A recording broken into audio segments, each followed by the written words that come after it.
السلام علیکم ورحمت الله وبرکاته. دوستانو خدای دې وکړي چې ټول به ښه او جوړ یاست. دوستانو د نن په دغه ویډیو کې به زه تاسو ته در وښیم ستاسو څنګه کولی سئ چې د هر چا د ګیلري کوډ ورمات کړئ. یعنې ستاسو ملګري دي خپل ګیلري ته یې کوډ لګولی ده، نو که دغه کوډ تاسو ته نه وي معلوم او تاسو غواړئ چې دغه کوډ ور ختم کړئ، نو دغه کوډ به تاسو څنګه ختموئ په دغه ویډیو کې به زه تاسو ته دغه طریقه درښیم.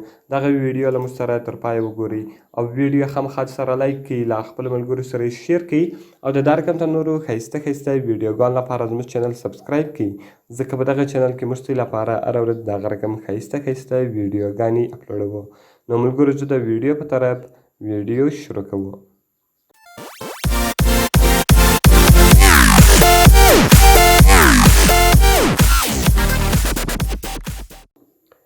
نو ملګرو د دې لپاره باید تر ټولو مخ تاسو په خپل موبایل کې کروم براوزر خلاص کړئ.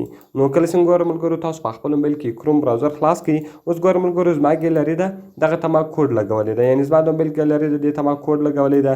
نو اوس یو څوک هم نشي کولی چې بغیر کوډه دا ګیلري خلاصه کړي. نو زه غواړم چې بغیر کوډه دې دغه ګیلري زه خلاصه کړم. د دې لپاره به ملګرو تاسو په خپل موبایل کې کروم براوزر خلاص کړئ. نو کله چې ګورو ملګرو تاسو کروم براوزر خلاص کړئ، دغه رقم به ګورو ملګرو تاسو راسئ، دلته به ملګرو فایل ولیکئ.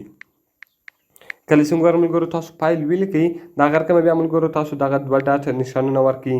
نو بیا به ملګرو تاسو سلش سلش سلش درې وارې به دا د سلش نشان ووي او دغه رقم بیا ملګرو تاسو اس ډي کارډ ولیکئ. نو کله چې ګورو ملګرو تاسو بیا اس ډي کارډ ولیکئ، فایل دغه رقم انورټډ کاما سو، بیا درې وارې سلش نشان سو او بیا دغه رقم اس ډي کارډ سو. نو کله چې ګورو ملګرو دغه تاسو ولیکئ، دغه رقم بیا تاسو راسئ په ګو بټن باندې به کلیک وکړئ.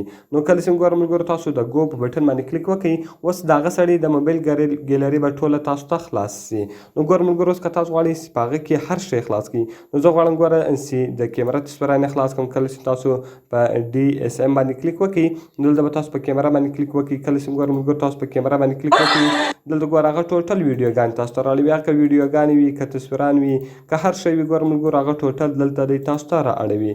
نو ګوره ملګرو دغه کوډ اوس ما مات کړئ. دغه رقم ګوره ملګرو که چېرته تاسو غواړئ چې بل فولډر خلاص کړئ، بل فولډر هم تاسو خلاصولی سئ. نو ګوره ملګرو زه غواړم چې بل فولډر خلاص کړم.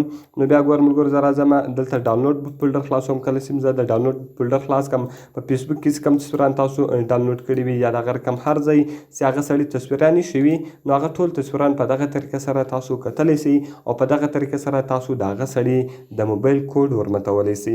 نو ملګرو ډېر ښایسته او خوندوره طریقه ده.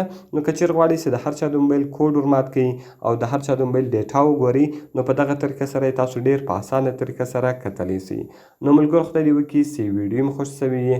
که مې ویډیو خوښ سوي ویډیو خامخا سره لایک کړئ، له خپلو ملګرو سره یې شیر کړئ او د دا رقم ته نورو ښایسته ښایسته ویډیوګانو لپاره زموږ چینل سبسکرایب کړئ، ځکه په دغه چینل کې موږ ستاسو لپاره هره ورځ دغه رقم ښایسته ښایسته ویډیوګانې اپلوډوو.